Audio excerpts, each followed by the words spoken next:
South Adams at Leo. It's an ACAC game. I know coming into the season I like South Adams a lot, even though they're a 1A team. They were coming off a sectional championship with Rick Burkhalter, but Leo wants to bounce back. I know they probably have some confidence because they played Bishop Luers so well. But going into this game, what does South Adams have to do to compete with a Leo team that has really run that conference the past 5-6 years? Yeah, South Adams needs two things to happen. They need to get off to a quick start, and they need Leo to make a lot of mistakes, to be honest. That's a Leo team that I think after losing to Luers and really a learning experience, and especially for that offense last week, they're still settling in as a young offensive unit. Defense played pretty well, I thought, for Leo last week. So it's going to be tough for South Adams to put up the points they're going to need to beat Leo unless the Lions really come out flat. And Leo had such a big offensive line. I mean, they just controlled the line of scrimmage both offensively and defensively last year with a slew of guys, 6'3", 6'4", 260. Logan Glaze was kind of the leader of that unit, but not quite as big this year.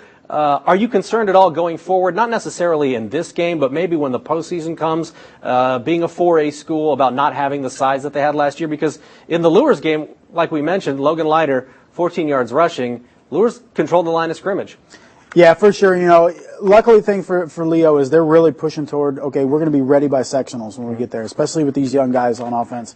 So that line hopefully is settled in by week 9, but you got that big game next week against Heritage, which is the biggest game in my mind in the ACAC all year. Mm-hmm. That's what the ACAC title is going to come down to, in my opinion, next week is Leo and Heritage. So Leo is especially want to get that bad taste of the Luers loss out of their mouth, get the momentum going against South Adams heading into that game against the Patriots next week. Real quick, just a couple thoughts on some of the other games that we haven't discussed. Cincinnati LaSalle at Bishop Dwenger.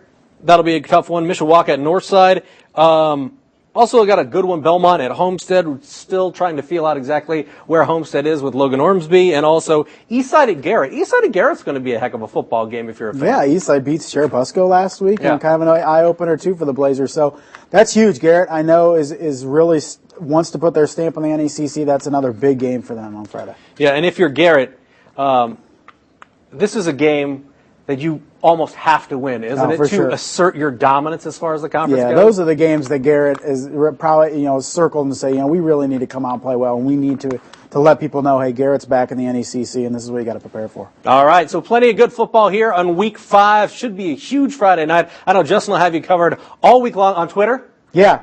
At JKenny_NS. There you go. And at the newsentinel.com. Mm-hmm. And we'll have you covered on something like that. Search around, you'll find it. Yeah. Google. It's a beautiful tool. And we will have complete coverage on Friday night on the Highlight Zone. But for Justin, I'm Glenn. We'll see you again on Monday.